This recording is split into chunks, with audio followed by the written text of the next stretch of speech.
Hello, everybody, and welcome to the monthly market memo for the month of July 2025. I'm Case Eichenberger, the Chief Investment Officer with Retire Path Advisors. And in today's short video, we wanted to walk through the July results. What we saw were new all-time highs in the stock market, and talk about some of the several catalysts, maybe sometimes small catalysts, but grouping them together moved the market to several all-time highs in July, even though we did end on a somewhat weaker note. We still finished the month very much positive. So without further delay, let's go ahead and jump into it here. The stock market melt up definitely continued in July. As I mentioned, more all-time highs were had. As I show here in this chart, we're going to look at the last 3 months back, if you will. This was shown a couple days ago, and we had about a return of 14 to 16% or so, depending on whatever day we ran this data through for the last 3 months, was just an amazing 3 month return for the S&P 500. And that did continue for the month of July, the month of, to date through July 28th was up about 3%. The last couple of days here were a little bit weak. We ended up just over 2% positive for the S&P 500, but all in all, still a very good month, and continues that bull market run, continues what I call the quote unquote stock market melt up we've been seeing for the last 3 months. So what were some of the key catalysts? And we can count them pretty quickly here, and I'll just run through them. It was a lot of just, let's say, uncertainty getting removed, people starting to feel better, consumer sentiment getting better about the financial situation, better about the labor market. So let's jump into a lot of these data points and just show you really what caught my eye for the month. Less uncertainty with trade policy. Now, I'm showing here the trade policy volatility index, and all you need to know, if it goes higher, that means we're seeing a lot more volatility in stocks based on trade policy talk. Lower, obviously, less volatility, less trade policy rhetoric, more deals coming in. So for 2018, that first term under this president, we saw it go up a little bit. And obviously, here in April, Liberation Day came on, it spiked, and really we've come back down more towards those normal levels. Deals are coming in, pauses are coming in. That's been quite the stock market boom here for the last 3 months, really based on some more, albeit normal, but less uncertainty removed around there, around the trade policy. What else can we count towards? We also look at the stock market volatility. In this case, we're looking at the VIX. There's less uncertainty within the stock market right now. As this number goes higher, you see a lot of uncertainty within the stock market. I point to 2024 in August, where we had a couple of weak unemployment reports. We thought the labor market might be weakening there. And then we point to 2025 here, where Liberation Day tariffs hit. We saw the VIX, as we call it, spike up higher. And typically that's a good time to buy, right? And that was a good time to buy, as April 8th was the low here. And we've come back down to much more normal levels. So volatility has come down here in the summer, which just can really continue to set us up for a good bull market run that we've seen. We can keep kind of running through some of the other items to talk about.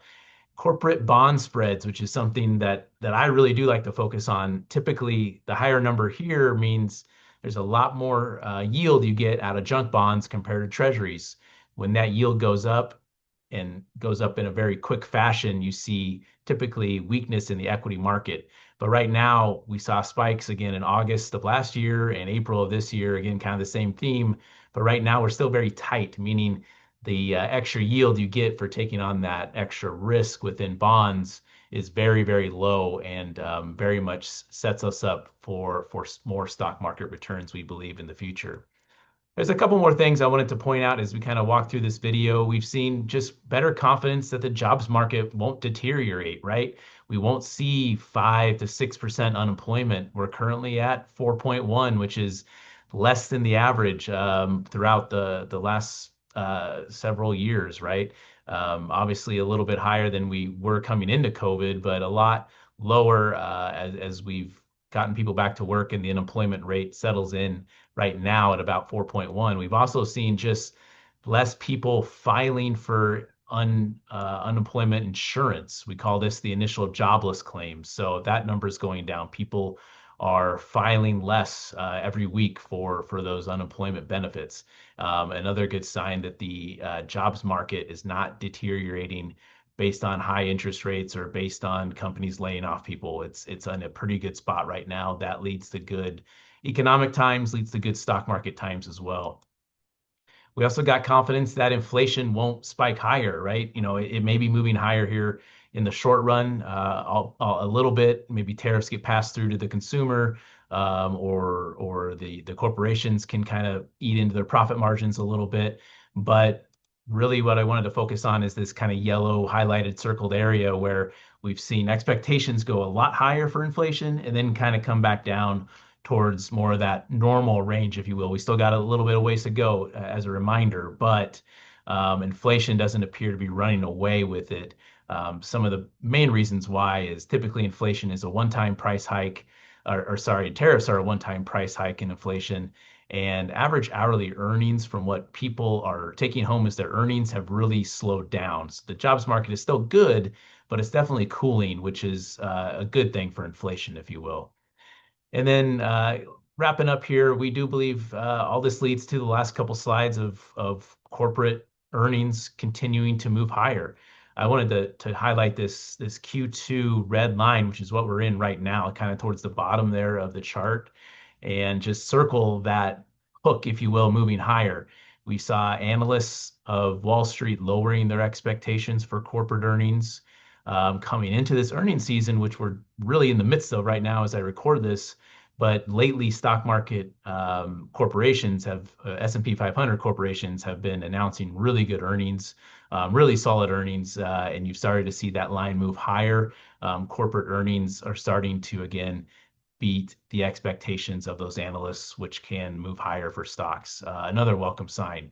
And then finally, we still believe that the confidence is there that the Federal Reserve will cut interest rates by the end of the year. We started the year with the expectation of around two interest rate cuts, two 25 basis point cuts, if you will. This is the market as we look at what they're pricing in for cuts. And you'll notice as the lower you go in this chart, the more cuts are expected. This changes over time, but when that April Liberation Day tariff happened, we expected around four cuts, which would be 1% off the current rate. Now we've seen a lot better economic data, as I just shared with you, all-time highs on stocks. Corporations are doing well with their earnings. We really don't need to cut four times, but all else equal, a cut would be welcome here. Maybe you get one, maybe two cuts by the end of the year, and the stock market is really hoping that that will happen. So all in all, a very good month of July, a very good 3 months to start the summer. We look forward to continuing it in August, where I'll talk to you again in about a month. We do approach the management of your complete financial landscape very seriously. As a trusted steward, advocate, and confidant, we're completely committed to you, the client.